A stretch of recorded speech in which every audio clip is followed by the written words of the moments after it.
Chapter 7. The Ransom for a Life. If an ox gore a man or a woman, that they die, then the ox shall be surely stoned, and his flesh shall not be eaten, but the owner of the ox shall be quit. But if the ox were wont to push, gore, with his horn in time past, and it hath been testified to his owner, and he hath not kept him in, but that he hath killed a man or a woman, the ox shall be stoned, and his owner also shall be put to death. If there be laid on him a sum of money, then he shall give for the ransom of his life whatsoever is laid upon him, whether he have gored a son or have gored a daughter. According to this judgment shall it be done unto him. Exodus 21:28-31. The Bible tells us that we live in a universe which was created by God at the beginning of time and history, and that this world is sustained by him moment by moment. The doctrines of creation and providence are therefore linked. The universe which God created, he presently sustains. We live in a world of cosmic personalism. God's answer to Job, beginning in chapter 38 and continuing through chapter 40, presents a summary of the total control of all events by God. In such a world, men cannot escape full responsibility for their actions. God holds them responsible for everything they think, say, and do. But I say unto you, that every idle word that men shall speak, they shall give account thereof in the day of judgment. Matthew 12:36. But I say unto you, that whosoever looketh on a woman to lust after her, hath committed adultery with her already in his heart. Matthew 5:28. Everything people do is done within a personally sustained, God-ordained universe. Romans 9.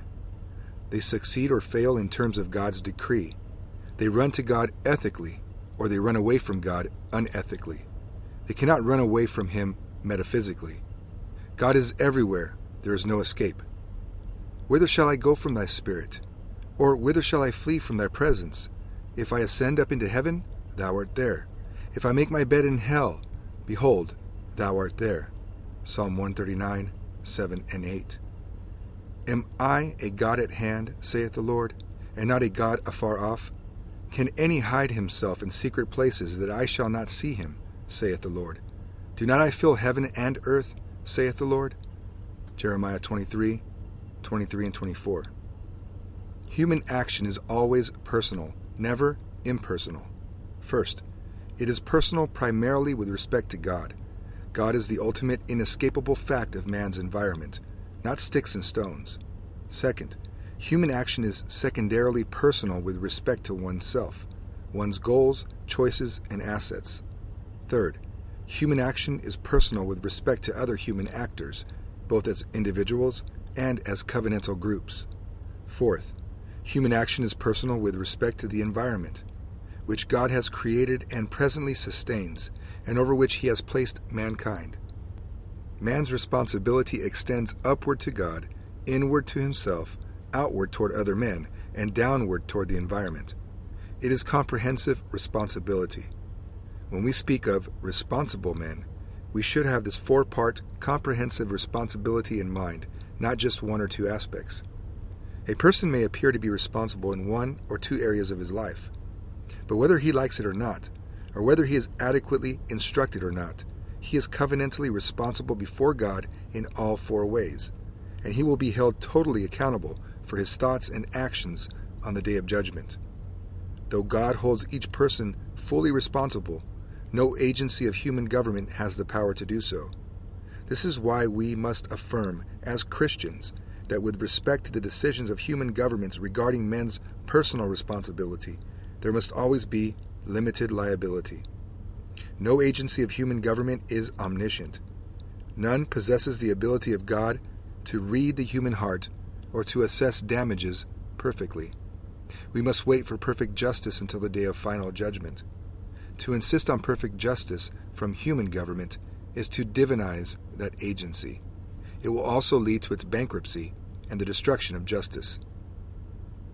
Responsibility upward and downward. Man's responsibility outward and downward is seen in this section of Exodus. A man owes protection to his fellow man, which includes women, as the passage at the beginning of the chapter clearly points out. This passage also teaches that dumb animals, under a man's personal administration, are responsible through him for their actions. They are responsible upward to mankind through their master, as well as outward to other beasts through their master. Exodus 21:35.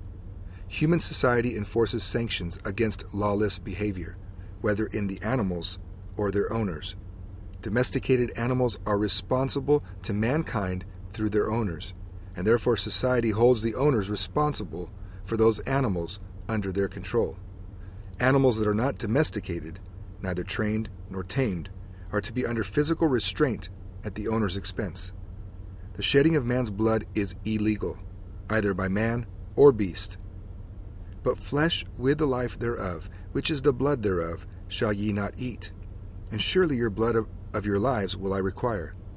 At the hand of every beast will I require it, and at the hand of man, at the hand of every man's brother will I require the life of man. Whoso sheddeth man's blood, by man shall his blood be shed. For in the image of God made he man. Genesis 9:4-6. The ox that gores a man to death cannot escape the sanctions of biblical law. Neither can other man-killing animals. In the case of the ox, the animal is presumed to be domesticated, for if it were dangerous, the owner would be required to restrain it. The owner becomes legally liable because what was, in fact, a dangerous animal had been publicly treated by him as if it had been safe. The owner, deliberately or inadvertently, misinformed the public about the risks. He did not place restraints on it. The victim died because of the neglect of the owner. The owner should have placed restraints on the beast, or else he should have placed warnings for bystanders. Why shouldn't bystanders recognize that the animal is dangerous? Why are they considered judicially innocent? Don't people know that bulls charge people and gore them? They do know, which is why the Hebrew usage as in English indicates that ox, in this case, must refer to a castrated male bovine. The castrated beast is not normally aggressive. It is easier to bring under dominion through training. In this sense, a castrated male bovine is unnaturally subordinate.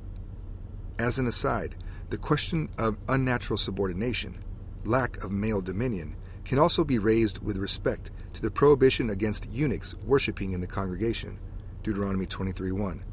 Presumably, this was because eunuchs could not produce a family, and to that extent, they were cut off from the future.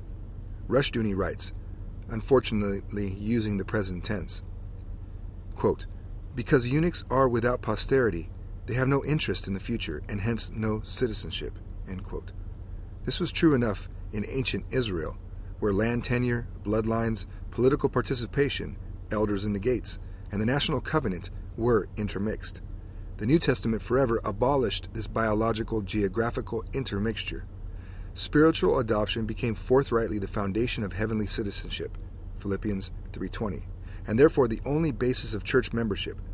The baptism of the Ethiopian eunuch by Philip the deacon, Acts 8, indicates that the Old Testament rule lost all meaning once Jesus, the promised seed, had come and completed his work. The goring ox is also judicially guilty. He is therefore treated as a responsible moral agent, not to the extent that a man is, of course, but responsible nonetheless. We train our domestic animals. We beat them and reward them. Modern scientists call this training behavior modification. In other words, we deal with them on the assumption that they can learn, remember, and discipline themselves. Anyone who has ever seen a dog that looks guilty, which slinks around as if it has done something it knows is wrong, can safely guess that the dog has done something wrong. It may take time to find out what, but the search must begin. The dog knows. An ethically unclean beast. The goring ox is to be treated as if it were an unclean beast. It has become an ethically unclean beast. Because of its ethical uncleanness, it is still subject to this punishment in New Testament times, despite the New Testament's abandonment of the category of physical and ritual uncleanness. James Jordan comments on the biblical meaning of unclean animals. Quote, "All unclean animals resemble the serpent in 3 ways. They eat dirt, rotting carrion, manure, garbage. They move in contact with dirt, crawling on their bellies. fleshy pads of their feet in touch with the ground, no scales to keep their skin from contact with their watery environment. They revolt against human dominion, killing men or other beasts. Under the symbolism of the Old Covenant, such satanic beasts represent the satanic nations. Leviticus 20, 22-26. For animals are images of men. To eat satanic animals under the Old Covenant was to eat the satanic lifestyle, to eat death and rebellion. The ox is a clean animal. The heifer and the prepubescent bullock have sweet temperaments and can be sacrificed for human sin, for their gentle, non-violent dispositions reflect the character of Jesus Christ. When the bullock enters puberty, however, his temperament changes for the worse. He becomes ornery, testy, and sometimes downright vicious. Many a man has lost his life to a goring bull. The change from bullock to bull can be seen as analogous to the fall of man, at least potentially. If the ox rises up and gores a man, he becomes unclean, fallen. The unnaturalness of an animal's killing a man is only highlighted in the case of a clean, domesticated beast like the ox. Such an ox, by its actions, becomes unclean, so that its flesh may not be eaten. The fact that the animal is stoned indicates that the purpose of the law is not simply to rid the earth of a dangerous beast. Stoning in the Bible is the normal means of capital punishment for men. Its application to the animal here shows that animals are to be held accountable to some degree for their actions. It is also a visual sign of what happens when a clean covenant man rebels against authority and kills men. Stoning is usually understood to represent the judgment of God, since the Christ is the rock and the stone, which threatens to fall upon men and to destroy them. Matthew 21:44. In line with this, the community of believers is often likened to stones, used for building God's spiritual temple, and so forth. In stoning, each member of the community hurls a rock representing himself and his affirmation of God's judgment. The principle of stoning, then, affirms that the judgment is God's. The application of stoning affirms the community's assent and participation in that judgment. End quote. Covenantal hierarchy and guilty animals. But if the ox were wont to push, gore, with his horn in time past, and it hath been testified to his owner, and he hath not kept him in, but that he hath killed a man or a woman, the ox shall be stoned, and his owner also shall be put to death. The owner had been warned that the beast was dangerous. We shall consider in the next section what constitutes valid evidence of habitual goring. He had withheld this information from the victim. How? By refusing to place adequate restraints on the beast. The victim had every reason to believe that the ox was fully domesticated, meaning that it was self-disciplined under the general authority of its owner. Again, it is self-government under God's law, which is the crucial form of government. The Bible is unique in establishing the judicial requirement of self-government to beasts in general. At the very least, any beast is to be held accountable if it kills a human being. Maimonides made one exception regarding a domesticated beast. It is not responsible if it kills a heathen, meaning a Gentile. Since the days of Noah, they have had the fear of man placed in them by God. Genesis 9:2. A beast must somehow suppress this fear, an internal warning from God, in order to kill a man. Beasts are responsible creatures. They are to be hunted down and killed for this form of rebellion. Some domesticated beasts are responsible outward to other beasts, upward to man, and through their masters, upward to God. The Bible deals with the liability problem by making owners personally responsible for the actions of their animals. If their animals cause no problems, there will be no penalties. The more dangerous the animals, the more risky the ownership. Clearly, Exodus 21:30 is a case law application of a general principle regarding the responsibilities of ownership. The principle can be extended to ownership of other animals besides oxen, and also to related instances of personal financial liability for damages in cases not involving animals. The law makes it clear that the owner may not profit in any way from the evil act of the beast. He is not permitted to salvage anything of value. The beast is stoned, the same death penalty that a guilty human would receive, and the owner does not receive the carcass. Its flesh may not be eaten. Verse 28. The beast is treated as if it were a human being. Its evil act brings death, not the normal killing of oxen, which allows owners to eat the flesh or sell it to those who will, but the death of the guilty. The guilty beast is no longer part of the dominion covenant. It can no longer serve the economic purposes of men, except as an example. It has to be cut off in the midst of time, just as a murderer is to be cut off in the midst of time. Why stoning? J.J. Finkelstein discusses at considerable length the question of the stoning of the ox. While similar laws regarding the goring ox are found in many ancient Near Eastern law codes, the Hebrew law is unique. It specifically requires stoning of the ox that kills any human being, even a slave. Finkelstein concludes that this requirement testified to the ox's crime as being of a different order than the crime of its negligent owner.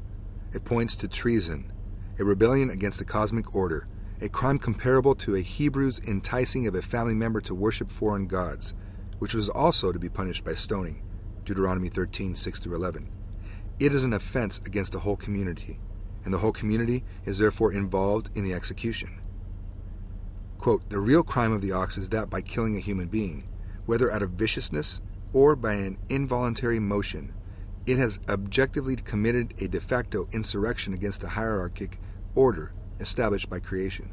Man was designated by God to rule over the fish of the sea, the fowl of the skies, the cattle, the earth, and all creatures that roam over the earth, Genesis 1:26-28, simply by its behavior, and it is vital here to stress that intention is immaterial. The guilt is objective. The ox has, albeit involuntary, performed an act whose effect amounts to treason. It has acted against man, its superior in the hierarchy of creation, as man acts against God when violating the Sabbath or when practicing idolatry. It is precisely for this reason that the flesh of the ox may not be consumed. End quote. Finkelstein traces this biblical law forward into the Middle Ages. In medieval Europe, trials for animals were actually held by the civil government. Defense lawyers in secular courts were hired at public expense to defend accused beasts. Witnesses were called. Guilty animals were destroyed as a civic act. In some cases, they were publicly hanged. Few people know about this side of European history, although specialized historians have known all along. Some of the great minds of Western philosophy, including Aquinas and Leibniz, attempted to explain this practice rationally. Yet the specialized historians have generally remained silent, and few professional historians have ever heard of such goings-ons, nor are they aware that in ancient Athens, the courts tried inanimate objects, such as statues, that had fallen and killed someone. If convicted, the object was banished from the city. Why the silence? Why don't these stories get into the textbooks? As Humphrey asks, quote, why were we never told? Why were we taught so many dreary facts of history at school and not taught these? End quote. He answers his own question.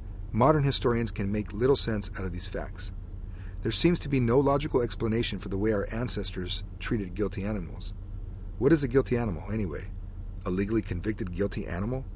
How can such events be explained? Finkelstein cites the theory of legal scholar Hans Kelsen that such a practice points to the animism of early medieval Europe, since to try an animal in court obviously points to a theory of the animal's possession of a soul. Kelsen says that this reflects early Europe's older primitivism. Finkelstein then attacks Kelsen's naive approach to an understanding of this practice. In contrast to primitive societies, it is only in the West that such legal sanctions against offending animals have been enforced. Quote, only in Western society or in societies based on the hierarchic classification of the phenomena of the universe that is biblical in its origins do we see the curious practice of trying and executing animals as if they were human criminals. End quote. Then he makes a profound observation. Quote, what Kelsen has misunderstood here, and in this he is typical of most Western commentators, is the sense, widespread in primitive societies, as indeed in civilized societies of non-Western derivation, that the extra-human universe is autonomous, and that this autonomy or integrity is a quality inherent in every species of thing, because Western society long denied such autonomy to the creation. It has in the past adhered to the biblical requirement of destroying killer animals. In Europe, they were even given a formal trial. Expiation. What none of the scholars discusses is the need for expiation, a need which is both psychological and covenantal. The animal's owner and the community at large, through its representatives, must publicly disassociate themselves from the killer beast. They must demonstrate publicly that they in no way sanction the beast's murderous act. There is an Old Testament precedent for the need for this sort of formal expiation, the requirement in ancient Israel that civic officials sacrifice a heifer when they could not solve a murder that had taken place in a nearby field, Deuteronomy 21, 1-9. So shalt thou put away the guilt of innocent blood from among you, when thou shalt do that which is right in the sight of the Lord, verse 9. In New Testament times, we no longer need to sacrifice animals, Hebrews 9 and 10, but the need for formal procedures for the expiation of the crime of man-killing is still basic. To ignore this need is to unleash the furies of the human heart. The medieval world understood this to some degree. However, imperfectly, the modern humanistic West does not understand it at all, and seeks to deny it by abolishing any trace of such ritual practices. We cannot make sense of the so-called primitive folk practices of medieval and early modern Western history that dealt with this fundamental civic and personal need, and so we refuse even to discuss them in our history books. We execute murderers in private when we execute them at all. In the state of Massachusetts in the early 1970s, the median jail term served by a murderer was under 2.5 years. Humanist intellectuals in the non-communist West seek to persuade the public that society is itself ritually guilty for maintaining the barbarous practice of capital punishment. Meanwhile, in the year of our Lord 1988, in the streets of Southern California, motorists were shooting each other during traffic jams, and teenage gang members were executing at least one victim per day. God is not mocked at zero cost to the mockers. Personal liability and self-discipline. The convicted owner of the habitually goring ox in Exodus 21:28 implicitly misinformed the ox's victim. He had known that the ox had been violent in the past, yet he did not take steps to restrain it.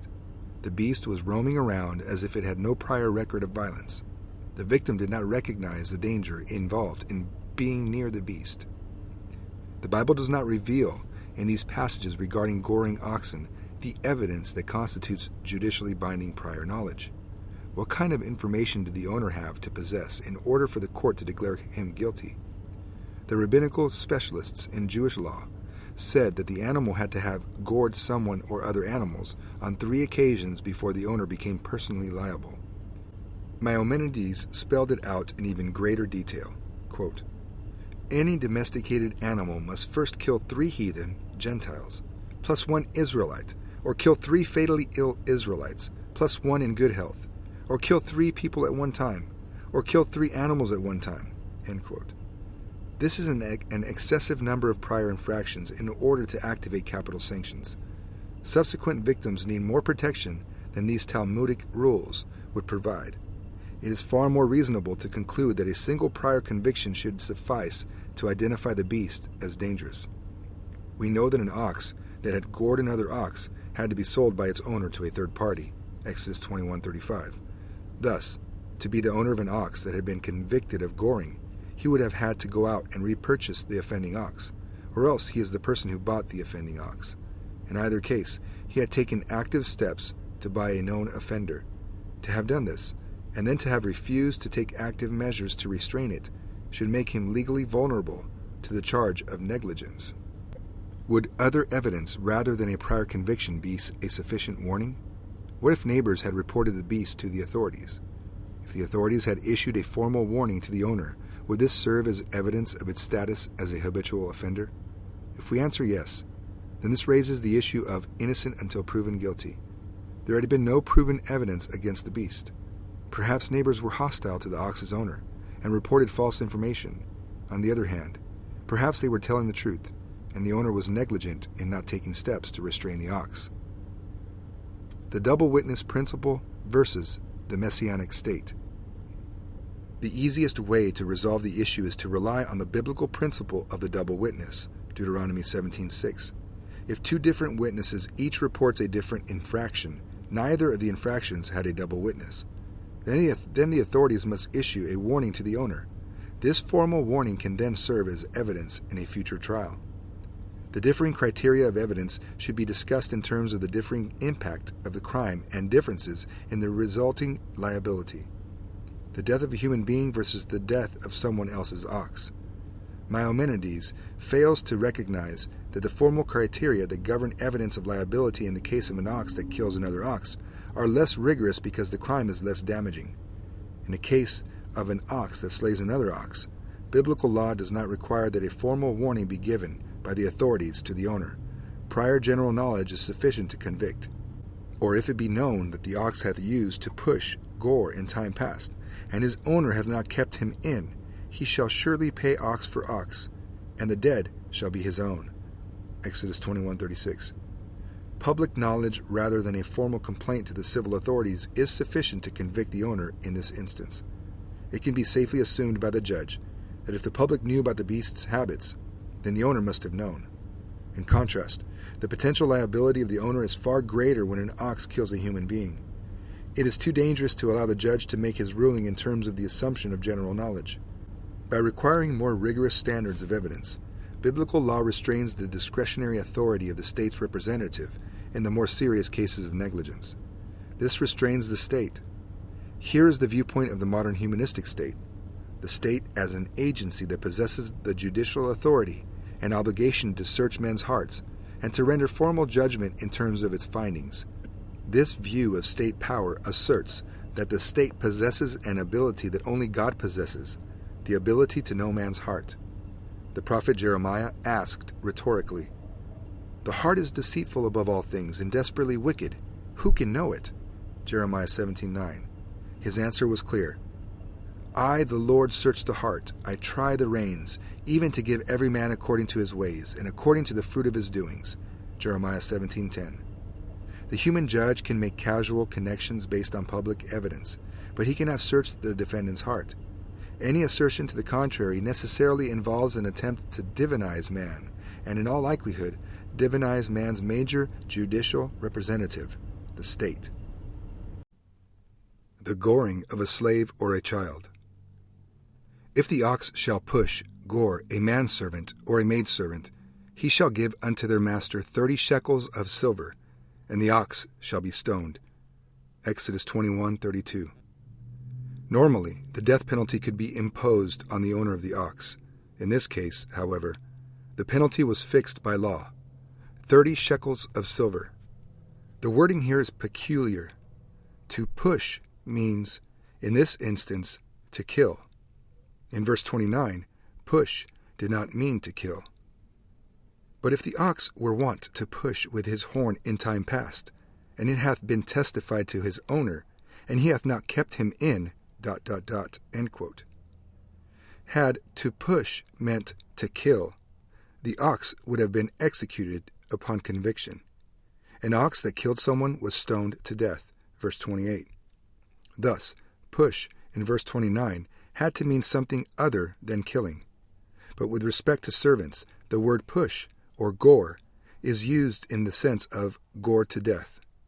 This is why the ox is executed. A human being has died. Why the comparatively small penalty? Why is the death of a servant dealt with less severely? Because the servant's owner has not suffered a loss comparable to the loss suffered by the heirs of a free man or woman. He has lost part of an investment in human capital, one which he would have had to part with after a set term of years. He has not suffered the loss of a relative. The primary issue is covenantal. The owner has not suffered a covenantal loss. He has suffered only an economic loss. He is not entitled to place penalties on the owner of the goring ox larger than the economic penalties specified by law. If a male bondservant had brought a wife and children into the household of the owner, they would now go free, which serves them as a form of compensation.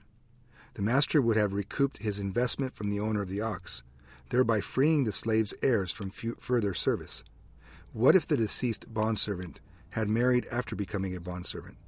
In this instance, the heirs probably would have had the option of either remaining as servants in the owner's household or going free. Whether they would go free or not would depend on the size of the penalty payment to the bondservant owner compared to what he had paid for the bondservant. If the death occurred shortly before the bondservant was to have gone free, then the penalty payment would have constituted an overpayment, and the extra money probably would have functioned as a release price for the wife and children of the bondservant. But if the penalty payment was approximately what the owner had spent to pay off the bondservant's debt, the original cause of his going into slavery, then the bondservant's family would have remained with the owner, as specified in Exodus 21:4. An interesting connection can be seen between the death of Christ on the cross and the death of the gored servant. James B. Jordan has commented on this connection. Quote, "As we have seen, our Lord Jesus Christ was born into the world as a home-born slave son. For his incarnation was his ears' circumcision. On the cross, he was made sin for us, and thus came under condemnation of death. He became an abject slave, that we might be elevated into the status of adopted slave sons. He was killed by the wild beasts, the lions of paganism, and the apostate, unclean, goring bulls of Israel. Many bulls have surrounded me, strong ones from Bashan have encircled me. They open wide their mouth at me, as a ravening and a roaring lion. ... Save me from the lion's mouth, and from the horns of the wild oxen. Thou dost answer me." Psalm 22:12, 13, and 21. Thus the price given for Christ's death was the price of the gored slave, 30 pieces of silver. Matthew 26:15. At his resurrection, however, our Lord overcame the bulls and trampled on the silver for which he was sold. "Rebuke the beasts of the reeds, the herds of bulls with the calves of the peoples, trampling underfoot the pieces of silver. He has scattered the people who delight in war." Psalm 68:30. Thus Judas found no joy in his silver, and it was used to buy a burying field for dead strangers, pagans destroyed by the wrath of God. Matthew 27:2-10. End quote. The goring of a child. Quote, "Whether he have gored a son or have gored a daughter, according to this judgment shall it be done unto him." End quote. Exodus 21:31. This is an important biblical principle, the imposition of a fine rather than the execution of the ox's owner or his child, a pagan practice of the ancient Near East. The Bible places this example under the general rule that allows the substitution of a fine for the death of the owner. This means that the evil practice of the ancient Near East, killing a man's child if he kills another man's child, is prohibited. The Hammurabi Code specified, quote, "If a builder constructed a house for a seigneur, but did not make his work strong, with the result that the house which he built collapsed, and so has caused the death of the owner of the house, that builder shall be put to death. If it has caused the death of a son of the owner of the house, they shall put the son of that builder to death." End quote. This sharp difference from Babylonian law would appear to be an application of the principle of Deuteronomy 24:16. "The fathers shall not be put to death for the children, neither shall the children be put to death for the fathers. Every man shall be put to death for his own sin." Criminal negligence. We know from the text that the ox's owner had been warned about the dangerous ox, yet he did nothing visibly to restrain it. Why would an owner neglect a warning from someone else regarding the threat of his ox to others? There are several possible reasons. First, he may not trust the judgment of the person bringing the warning. The beast may behave quite well in the owner's presence. Is he to trust the judgment of a stranger and not trust his own personal experience? But once the warning is delivered, he is in jeopardy. If the beast injures someone and the informant announces publicly that he had warned the owner becomes legally liable for the victim's suffering. The owner may be a procrastinator. He fully intended to place restraints on the ox, but he just never got around to it. This does not absolve him from full personal liability, but it does explain why he failed to take effective action. Another reason for not restraining the ox is economics. It takes extra care and cost to keep an unruly beast under control. For example, over and over in colonial America, the town records reveal that owners of pigs, sheep, and cattle had disobeyed previous legislation requiring them to pen the beasts in or put rings in their noses.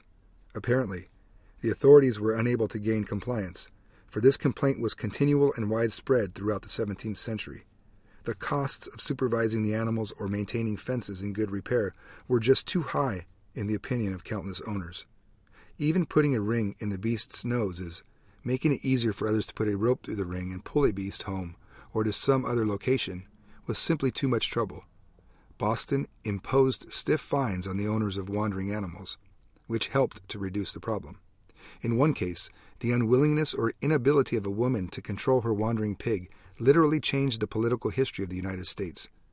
Litigation over the ownership of a wandering pig between good woman, Goody, Sherman, and the well-to-do Boston merchant Robert Kane led in 1644 to a deadlock in the General Court legislature of Massachusetts between the deputies or direct representatives of the people who favored Sherman and magistrates who favored Kane.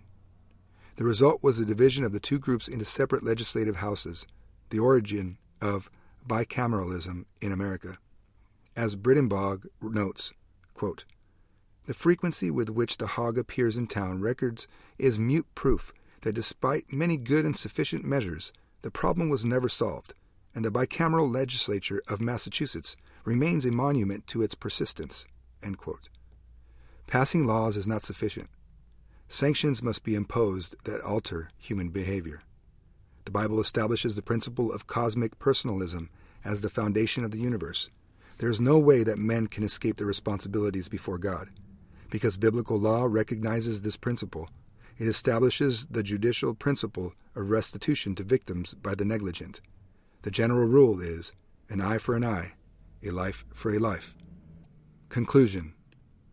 The Bible affirms the principle of limited liability before men. The state is not God. It cannot know every aspect of historical causation. Neither can men. The state, therefore, cannot lawfully impose unlimited liability on those convicted of negligence, irrespective of their knowledge, decisions, and contractual arrangements. In this unique instance, the case of a dangerous ox that kills a person, the guilty owner can legitimately escape death, though his beast cannot, because the victim's heirs are allowed to impose an economic restitution payment on the negligent individual.